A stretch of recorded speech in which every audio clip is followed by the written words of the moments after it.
नमस्कार मित्रांनो, मी सुशील माळी. तर आज आपण जाणून घेणार आहोत सेंट्रल बँक ऑफ इंडियाच्या सेंट पासबुक या ॲपविषयी. तर मित्रांनो, या ॲपमध्ये आपण घरी बसल्या बँकचं सगळे व्यवहार बघू शकतो, पूर्ण एंट्री बघू शकतो की जे आपल्या खात्यातून हिडन चार्जेस कट झालेले असतात किंवा काही अमाऊंट आपल्या खात्यात जमा झाले असते तर ते आपल्याला कधीतरी मेसेजमध्ये कळत नाही, संपूर्ण तपशील येत नाही. तर पूर्ण तपशील बघण्यासाठी कशा संदर्भात ही अमाऊंट आली आहे किंवा कशा संदर्भात आपल्या खात्यातून पैसे डेबिट झाले आहेत, अशा विविध माहितींसाठी आपण बँकचं जे एंट्री मारत असतो बँकेत जाऊन, पण काही गर्दीच्या अभावी म्हणा किंवा तांत्रिक समस्याच्या अभावी बँक कर्मचारी आपल्याला एंट्री मारून देत नाही. तर मित्रांनो, हे ॲपविषयी तुम्हाला माहिती देणार आहे. ते ॲप जे ॲपवर तुम्हाला पूर्णपणे संपूर्ण विवरण आपल्या घरच्या घरी बघता येतं. तर मित्रांनो, त्याचं तुम्हाला डेमॉन्स्ट्रेशन करून दाखवणार आहे. तुम्ही डेमॉन्स्ट्रेशन अगदी सोप्या भाषेत सांगणार आहे, तर तुम्ही त्या पद्धतीने देखील आपल्या मोबाईलवर करू शकतात आणि घरी बसल्या आपलं स्टेटमेंट बघू शकतात. तर चला मित्रांनो, आपण डेमॉन्स्ट्रेशन बघूया. आता आपण डेमॉन्स्ट्रेशनकडे जाऊया. सर्वात अगोदर आपण प्ले स्टोअरवर जाऊया. तुम्ही मोबाईलला जरा वर्टिकल मोडमध्ये पकडा, म्हणजे तुम्हाला व्हिज्युअलायझेशन हे क्लिअर दिसेल. तर इथं या ठिकाणी सर्च बॉक्समध्ये जायचं आहे. सर्च बॉक्समध्ये गेल्यानंतर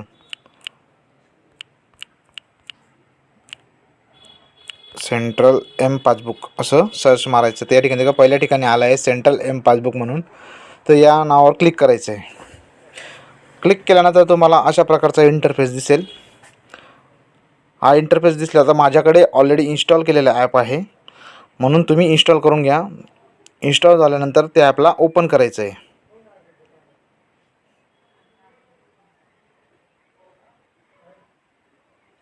लोडिंगला थोडा वेळ होऊ शकतो. ॲप लोड होत आहे. बघा मित्रांनो, ॲप लोड झालेला आहे. आता या ठिकाणी तुम्हाला सुरुवातीला कस्टमर आय डी आणि खाली मोबाईल नंबर मागतं आहे. तर मग कस्टमर आय डी म्हणजेच काय मित्रांनो, सी ॲप नंबर.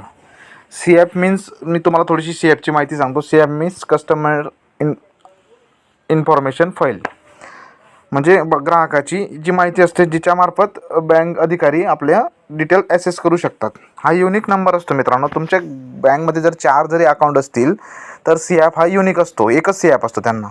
तर आता या ठिकाणी माझं सी ॲप टाकणार आहे.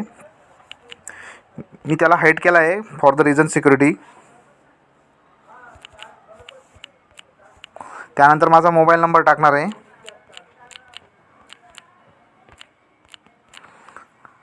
सी ॲप आणि मोबाईल नंबर टाकल्यानंतर प्रोसीड म्हणायचं आहे. प्रोसीड म्हटल्यानंतर आपल्याला रजिस्टर नंबरवर एक ओ टी पी येईल. मला ओ टी पी आला आहे मित्रांनो.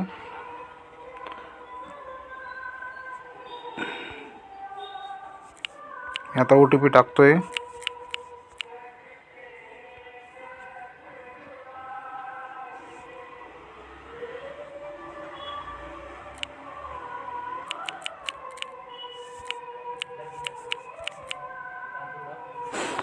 ओ टी पी टाकल्यानंतर या ठिकाणी आपल्याला एक पिन सेट करायचा असतो 4 आकडे मित्रांनो. तुम्ही बाय डिफॉल्ट तुमच्या पद्धतीने कुठलाही सेट करू शकतात.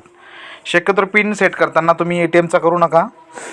इथंच नाही तर कुठंच नाही करायचं ए टी एमचा, कारण की कसं आहे मित्रांनो, जे पासवर्ड असतात ना ते रँडमली डिफरंट ठेवायचे, कधीही सेम पासवर्ड ठेवायचा नाही. तर आता मी ते पेन सेट करतो आहे.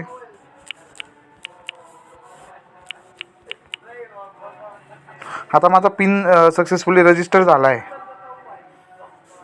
त्यानंतर मी पिनने लॉग इन करणार आहे. जसंही लॉग इन झालं, या ठिकाणी वरती आपलं नाव येतं, खाली अकाउंट डिटेल्स येतं, खाली पासबुकचं ऑप्शन येतं. तर मग आपल्याला पासबुक बघायचं आहे. तर पासबुकवर गेल्यानंतर पासबुकवर जायचं. तर या ठिकाणी जर तुमचं सेव्हिंग अकाउंट असेल, करंट अकाउंट असेल, ओव्हरड्राफ्ट असेल, लोन असेल, पी पी एफ असेल, जेवढे पण अकाउंट होतील तेवढे अकाउंट सिंक होतात ऑटोमॅटिकली.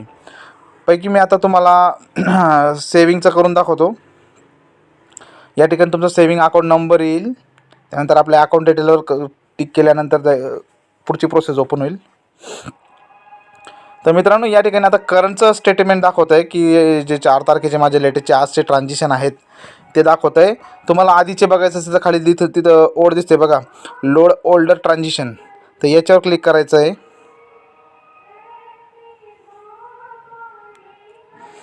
जसंही तुम्ही लोड ट्रान्झॅक्शन, तर मागचे ट्रान्झॅक्शन हे येत असतात.